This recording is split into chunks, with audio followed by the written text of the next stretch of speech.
You've probably heard it 1,000 times before. Just work through it, push harder. Nothing happens unless you hustle. But what if I told you that hustle culture isn't only irrelevant to women, especially those with chronic conditions, but it's actually toxic?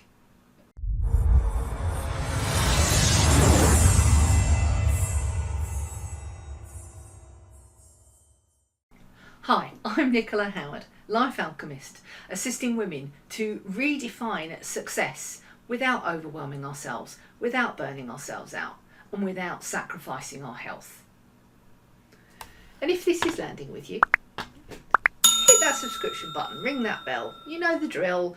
YouTube is as YouTube does, and we have to play the game. So if I have landed anything with you today, just hit the stuff downstairs. You know what to do. That constant pressure to keep going, no matter what the cost, that is not a recipe for success. That is a recipe for burnout. And sometimes it makes our underlying health issues that much worse. Hustle culture started over 200 years ago with the Industrial Revolution. Endless output, constant pressure, and measurable hours. Endless production.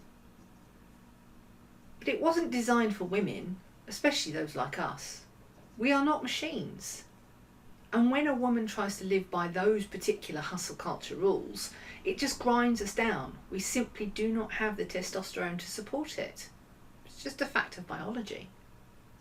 I see it in my mentorship with my clients all the time. They're trying to match this constantly on, constantly churning, constantly producing some advice. And it's costing them more than it's actually giving them back. And so for women, this is what hustle culture is ignoring. Because when we push through, we'll pay with a crash, be it a small one or a large one. When we're overriding pain, our bodies will eventually force us to stop. When you don't make time for your wellness, your body will make you take time for your sickness. Love that saying, it's very true. And if you never allow yourself to rest, and I'm talking proper deep rest here, and we'll talk about the 7 types of rest in another video, because that's fascinating. Your hormones get themselves out of balance. They build up, or they deplete themselves, and that just leaves you foggy and sort of all inflamed and stuck. And that's no good for us at all. So that's why hustle culture is especially toxic for us. If you have got a chronic condition, we pay health taxes anyway. We have to do things, we have to slow down, we have to measure ourselves.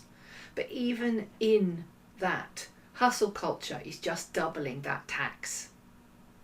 I've had so many conversations with people who thought that they could just push through and that it was the only way they could prove themselves, especially in male-dominated industries.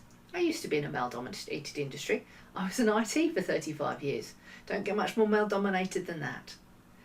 But the truth is that pushing through isn't a plan. It's a countdown to burnout. It is as simple as that.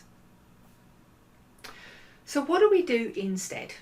So one of the simplest tools I teach the clients that I have is the red flag reset. It's all about noticing our early warning signs, because when you start listening to this wonderful, gorgeous, amazing, sexy body that we've all been given, it's going to tell you that you need to rest. It's going to tell you that you need to eat. It's going to tell you that you need to do something that's going to enable it to carry on. And so by our modern ways of thinking, using our minds and ignoring our bodies, we are taught to do that very well. Thinking about when we have fatigue, thinking about when we are just going to start pushing through. Instead, just take a breath. Notice the fact that you're pushing through. And that is a practice in itself, noticing stuff about yourself. And if you've never ever worked with anything like this, you might even not know what that sounds or looks like in your body. But it does have feelings, and it does have awesome stuff that goes with it.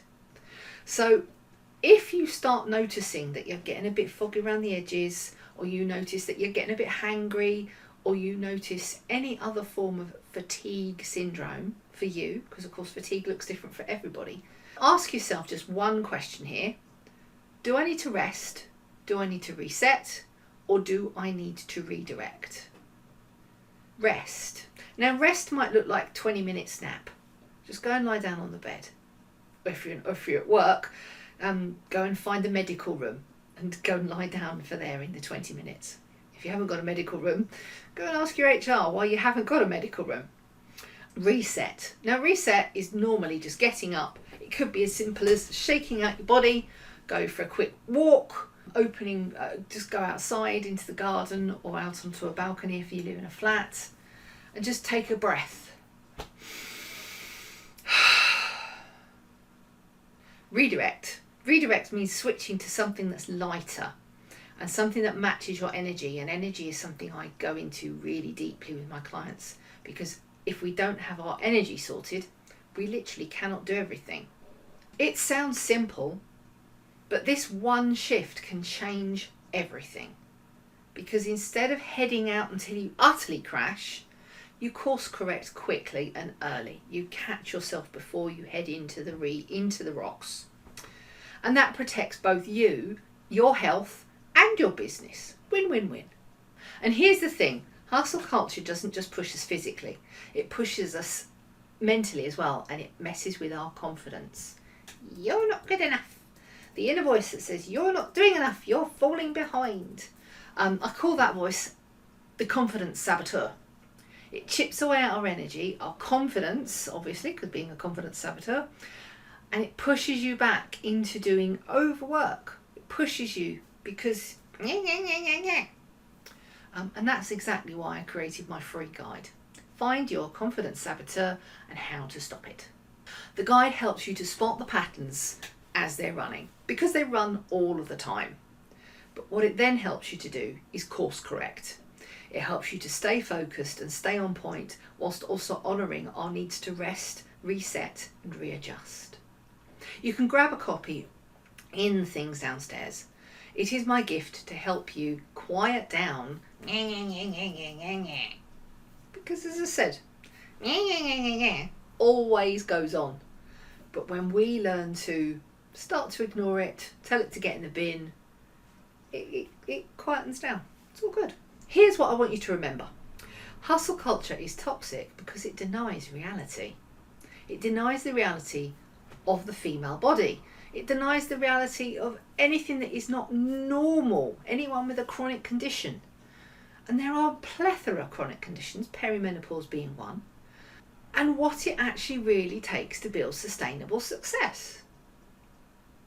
And this is the work I do with my mentorship clients every single week, helping them step away from guilt and the pressure, and they create businesses that flow with their energy instead of against it.